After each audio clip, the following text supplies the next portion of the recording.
யாருன்னு ரொம்ப போனச்சு. Producer heroine நடித்தவங்க தான் பண்ணணுன்ட்டார். அப்போ திங்க் பண்ணிக்கிட்டு இருக்கையில் தான் அப்போ ஒரு ஆப்ஷன் எடுக்கும்போது ப்ரொடியூசர் பார்த்தோன்னே இவங்க நல்லா இருப்பாங்களேன்னாரு. எனக்கும் ஒரு கான்ஃபிடென்ட் வந்துச்சு. என்னன்னா இவங்க சீரியஸ் பண்ணிடுவாங்க, ஃபன் பண்ணுவாங்களான்னு ஒரு இது இருந்துச்சு.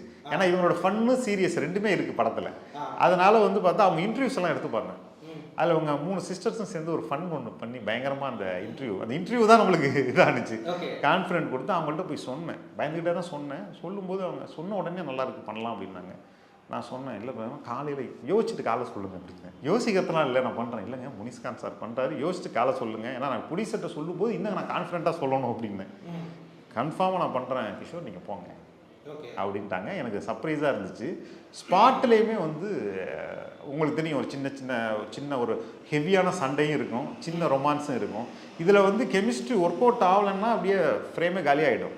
ஆல்ரெடியே எல்லாருக்கும் ஒரு டவுட் இருந்துச்சு, இவங்க பேர் எப்படி ஒர்க் அவுட் ஆக போகுதுன்னு இருந்துச்சு. இப்போ இதில் அவங்களுக்குள்ளே அது இருந்ததுன்னு வச்சுங்களேன், அதுக்கு க்ளீனாக தெரிஞ்சிடும் ஃப்ரேமில். ஆனால் அதை தாண்டி இவங்க 2 பேரும் வந்து அதை இன்வால்மெண்ட்டாக அதை பண்ணாங்க.